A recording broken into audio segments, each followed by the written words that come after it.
Hello හැමෝටම සුබ දවසක්. හැමෝම සාදරයෙන් පිළිගන්නවා.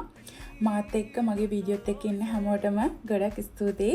ඉතින් මම අද ඔයාලත් එක්ක කතා කරන්න යන්නේ ලංකාවේ ඊශ්‍රායල් වල ඉන්න ඔයාලත් ලංකාවේ ජීවත් වෙන ඒ වගේම ලෝක වාසී සියලු දෙනාමත් දන්න ජෙරුසලම ගැන තමයි අද මම ඔයාලට කතා කරන්න යන්නේ. ඔයාලා දැනගෙන හිටියද ජෙරුසලමේ ඔලිව් කන්දේ පහුදු කරනේ පල්ලියේ යතුරු බාරව ඉන්නේ මුස්ලිම් වරුන් කියලා. එහෙනම් අපි අද ඒක ගැන කතා කරමු. ඉතින් මම මේක ගැන ලොකු විස්තරයක් කියන්නේ නැහැ. මොකද ගොඩක් අය මේක ගැන දන්න නිසා. ඉතින් මම ප්‍රධාන දොරටුවෙන් ඇතුළු වෙනකොට අපිට පේන්නේ ජේසුගේ සිරුර භූම දාණයට පෙර තෙල් ආලේප කළ බව විශ්වාස කරන රතු මාබල් ගල. ඒ වගේම ඉදිරිපස ලස්සන මොසෙයික් බිත්ති චිත්‍ර තියෙනවා. හරි, මේ ඔයාලා දකින්නේ ග්‍රීක් ඔර්තොඩොක්ස් ප්‍රධාන බැසිලිකාව. මේ පල්ලියේ බලය බෙදාගෙන තියෙනවා ග්‍රීක් ඔර්තොඩොක්ස්, රෝම කතෝලික, ආර්මේනියන්, කෝප්ට්, සිරියන්, ඉතියෝපියානු ආගම් අතර.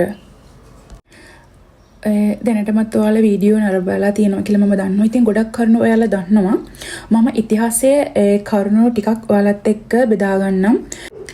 ක්‍රිස්තු වර්ෂ 326 ඉඳලා 335 කොන්ස්ටයින්ටයින් මහ රජුගේ මව හෙලෙනා විසින් ස්ථානය හඳුනාගත්තා. හදීස් ආලේපය කළ ගල් ගුහාවක් මත පල්ලිය ඉදි කළා.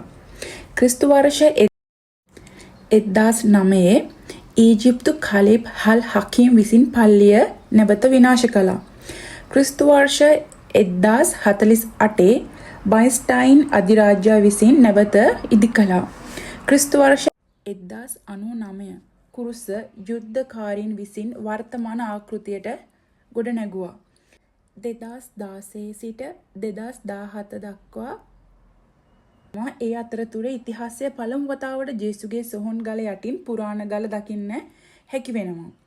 ඉතින් 1852 ඔට්ටෝමන් රාජ ආණ්ඩුවේ නීතියෙන් පල්ලිය කොටස් බෙදා තිබෙනවා. තවමත් එය පවත්වාගෙන යනවා. ඉතින් ඒ අතරතුරේ තමයි එකම දොර කවුළු යතුර බලහත්‍රීන් අතර බෙදා තිබෙනවා. ඉතින් අපි දැන් ඒ ගැන ටිකක් කතා කරමු. ඒක ඉතාමත් සුවිශේෂී සහ ඓතිහාසික චාරිත්‍රයක්. පල්ලියේ ප්‍රධාන දොරටුවේ යතුර තවමත් මුස්ලිම් පවුල් දෙකකට බාර දී තිබෙනවා.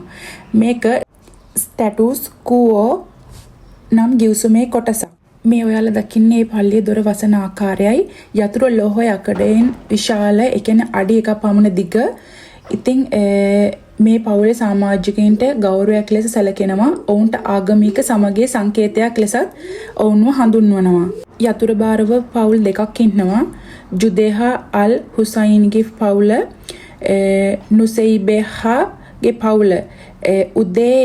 උදේ දොරටුව විවෘත කරන්නේ නුසෙයිබාගේ පැමිණිලේ සමාජිකයන්.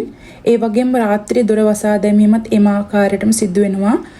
ඊට පස්සේ නැවත එම යතුර ජුදේහා අල් හසීන්ගේ පවුලට බාර දෙනවා. ඉතින් මේ හැම දෙයක්ම සිද්ධ වෙන්නේ ග්‍රීක් ඔර්තොඩොක්ස්, ආර්මේනියන් සහ කතෝලික නිර්ජිතයන් ඉදිරියේදී. ඉතින් මේවල දකින්නේ තවත් එක් පැත්තක් තමයි ඔබට පෙන්වන්න යන්නේ මේ වීදිවල ආහාරවල සුවඳ, කාර්යබහුල වෙළඳපොළක් සහ එකට ජීවත් වන විවිධ ජාතීන් මේ නගරයේ ජීවමාන කරන තවත් අංගයක්. ඉතින් ජෙරුසලම කියන්නේ ඉතිහාසයේ ආගම සහ ජීවිතයේ එකට ගැලපෙන නගරයක්.